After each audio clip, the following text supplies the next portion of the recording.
Assalamualaikum semuanya. Perkenalkan, nama saya Omar Sahid.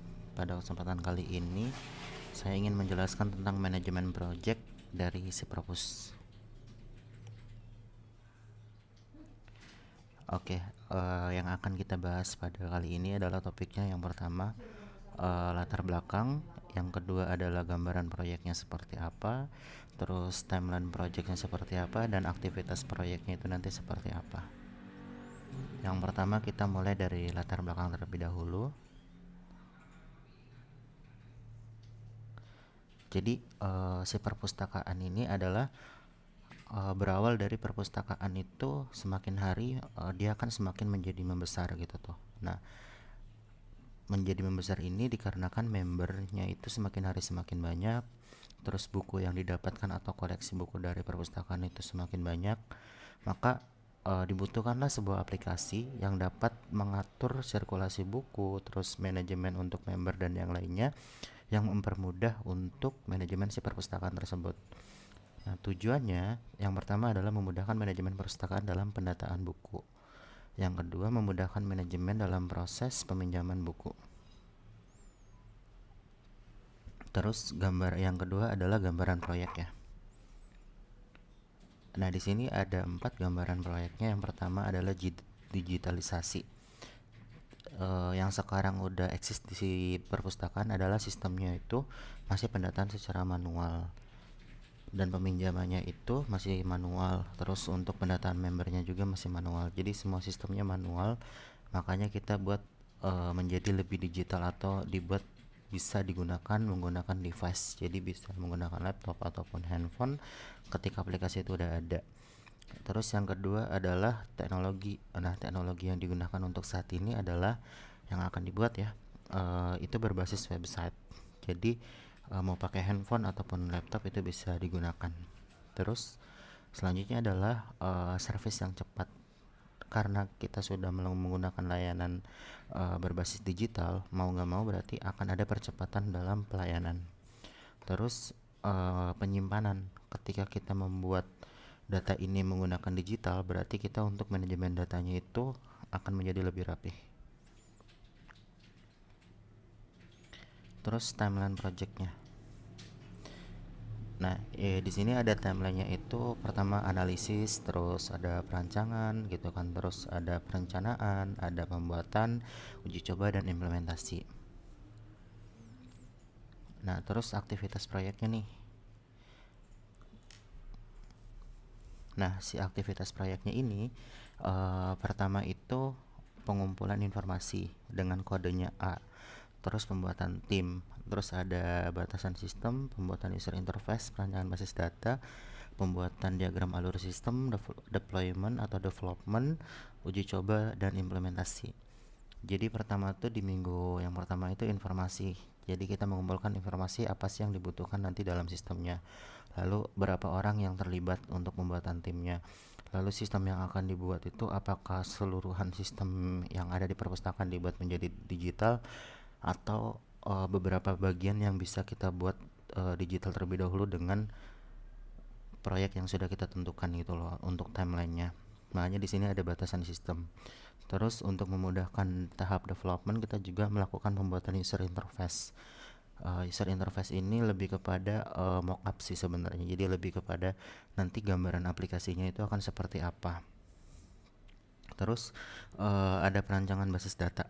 Perancangan basis data di sini adalah nanti gambaran untuk desain database-nya seperti apa sih gitu loh. Ada berapa tabel yang dibutuhkan, terus isinya itu apa aja gitu loh. Nah, terus di sini ada pembuatan diagram alur sistem. Jadi orang tanpa melakukan uji coba sistemnya, dia tuh bisa mengerti sistem ini berjalan akan seperti apa. Makanya dibutuhkanlah pembuatan diagram alur sistem ini. Jadi bisa menjelaskan sistem tanpa harus menggunakan aplikasinya. Terus tahap ketujuh itu ada di development.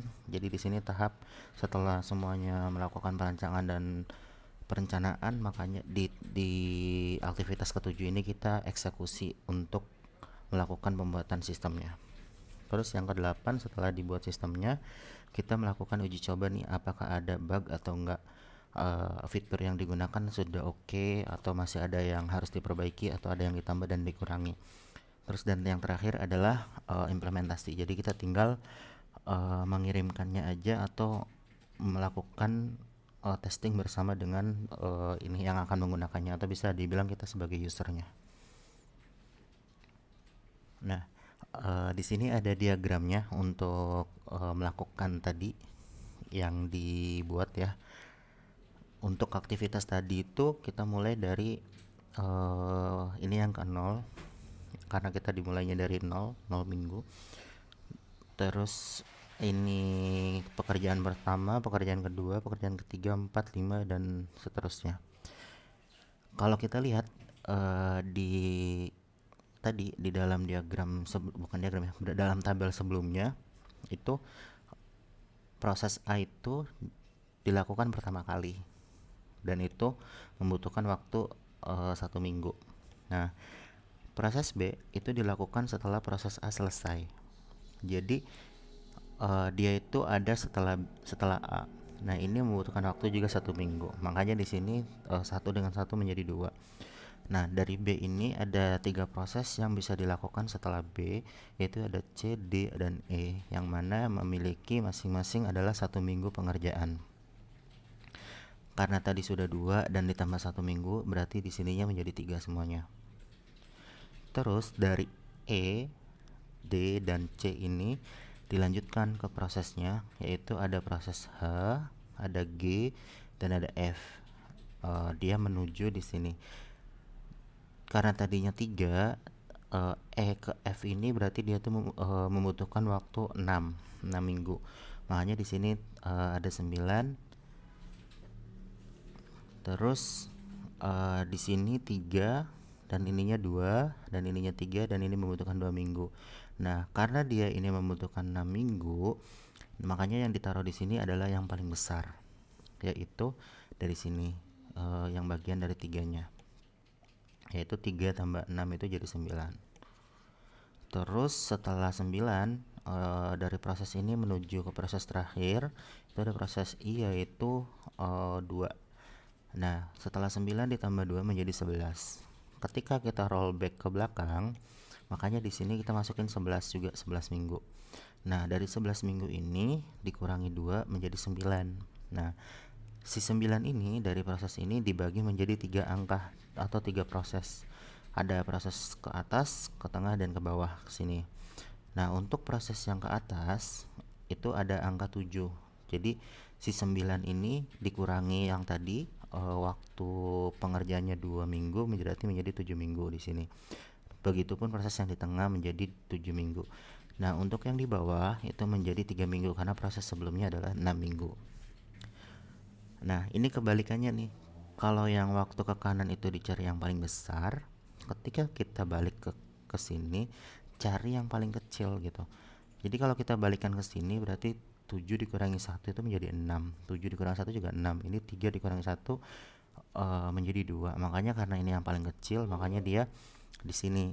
Nah, angka 2 masuk, terus dikurangi 1 juga jadi 1 lagi, dan 1 dikurangi 1 jadi 0. Ini sudah betul. Nah, jadi durasi yang diperlukan adalah 11 minggu di sini. Nah, kebetulan ini critical path-nya itu setelah dihitung kembali, yang merupakan critical path adalah jalur yang bawah, yaitu A, B, E, F, lalu G, A, B, F, dan ininya harusnya I terakhir. E, F, I dia di sini. Di sini A, B, E, F, I harusnya.